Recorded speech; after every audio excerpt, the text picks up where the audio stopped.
Orang yang rajin tahajud akan mendapatkan 4 keutamaan yang tidak didapatkan oleh orang-orang yang tidak tahajud, sekalipun sholat fardunya begitu khusyuk. Di antum sholat fardu khusyuk, bagus, tapi nggak tahajud, nggak dapat 4 keutamaan itu. Ini sudah saya bahas panjang lebar di pertemuan lalu, saya hanya sebutkan cepat saja. 1, Allah akan mengangkat karir, pekerjaan atau aktivitasnya di tempat yang terbaik. Ya, jadi kalau antum misalnya pengusaha atau orang karir di kantor dan sebagainya, itu akan cenderung kemudian ditolong oleh Allah, diangkat ke tempat yang terbaik. Terbaik itu tidak harus puncak yang paling tinggi, direktur, tidak misalnya, tapi tempat yang bisa membuat nyaman hidup anda, sholat bisa nyaman, bergaul juga nyaman, dan tenang kehidupannya. Mungkin level anda nggak sampai puncak ya direktur utama, mungkin direktur 1, 2 gitu ya, tapi anda dijauhkan dari hal-hal yang maksiat, dijauhkan, sholatnya enak, punya ruangan nyaman dan sebagainya. 2, Allah akan bimbing setiap ahli tahajud. Allah akan bimbing sehingga menjalani awal pekerjaannya dengan begitu mudah. Ya Rabbi adkhilni mudkhalas sidqin. Ya Allah, tolong bimbing saya supaya mengawali pekerjaan dengan cara yang benar. 3, awas hati-hati. Anda memang posisi tinggi, sekarang dapat proyek. Apakah setiap yang dapat proyek menjalani pekerjaannya dengan benar? Belum tentu. Jangan tinggi-tinggilah. Maaf ya, apakah orang tua yang sekarang menyekolahkan anaknya ke tempat belajar menjalani awalnya dengan benar? Hati-hati ya Bu ya, Pak. Bapak Ibu menyekolahkan anak dengan awal yang salah, maka memberikan jalan keburukan ketika dia belajar. Saya katakan, jangan pernah Anda masukkan anak Anda ke sekolah dengan menyogok. Bayar sekian supaya masuk, menyalahi aturan. Kalau awalnya sudah salah, bagaimana anak Anda bisa belajar dengan benar? Mustahil mendapatkan sesuatu yang tidak baik. Yang baik itu mustahil didapatkan. 3, wa akhrijni mukhrajas sidqin. Allah berikan jalan keluar terbaik dari persoalan yang dirasakan.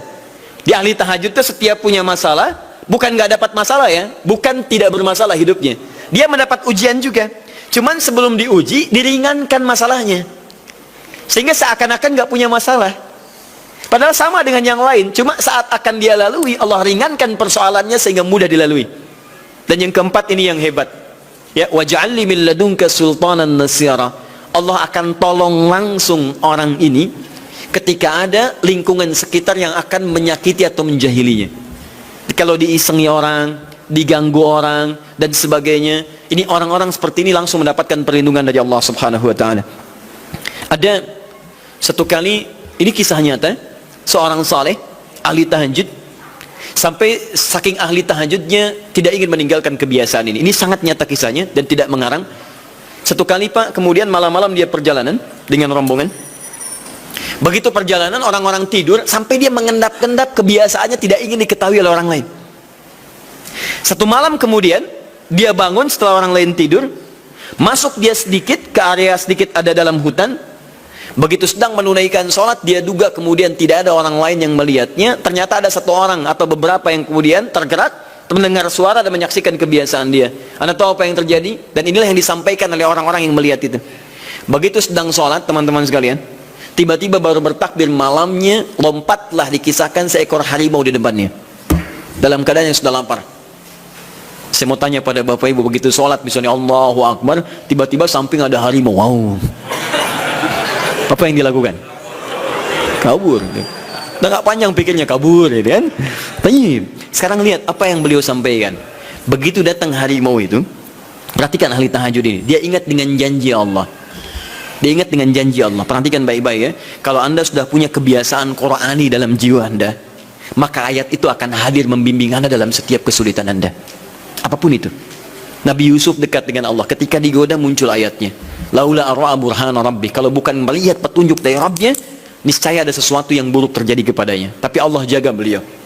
Lihat baik-baik teman-teman, begitu melompat harimau itu, kemudian dia katakan dalam jiwanya, lihat kalimatnya, ya khalqallah, hei makhluk Allah. Dia tidak katakan ya namar, hei harimau, tidak. Kalau disebutkan harimaunya menunjuk pada zatnya, tapi dia lekatkan makhluk ini kepada penciptanya, hei makhluk Allah, ya khalqallah, hei makhluk Allah. Jika saya memang rizki yang telah Allah tetapkan untukmu pada saat ini, maka saya ridho untuk engkau makan, silakan, tidak ada masalah. Kalau Allah tetapkan saya sebagai rizki untukmu pada saat ini, silahkan. Tapi kalau saya bukan menjadi rizki yang telah Allah tetapkan untukmu pada saat ini, maka jangan coba-coba ganggu ibadahku hari ini. Lihat kalimatnya, bukan jangan makan aku. Ingat, bukan jangan makan aku.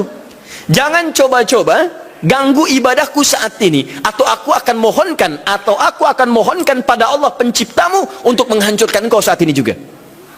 Perhatikan, dia minta jangan ganggu tahajudnya, bukan jangan makan dirinya. Apa yang terjadi ketika dikaitkan dengan ayat perlindungan tentang tahajudnya, maka tiba-tiba harimau ini pergi meninggalkannya, mengaum sekali langsung pergi. Anda bisa bayangkan, bisa nggak malam-malam begitu Anda sholat, tiba-tiba ada nyamuk misalnya, kan banyak tuh. Begitu Anda mulai disengat oleh nyamuk, diambil, Anda katakan, hei nyamuk, kalau ini memang rizki yang telah Allah tetapkan untukmu saat ini, sedot sebanyak-banyaknya, saya ikhlas. Tapi kalau bukan, jangan coba-coba ganggu saya. Atau saya mohonkan kepada Allah pencipta untuk menghancurkan kau saat ini juga. Masya Allah. Kira-kira apa reaksi nyamuk? Makin banyak kayaknya. Coba cek. Berarti chemistry-nya harus lebih dibangun lagi. Tingkatkan.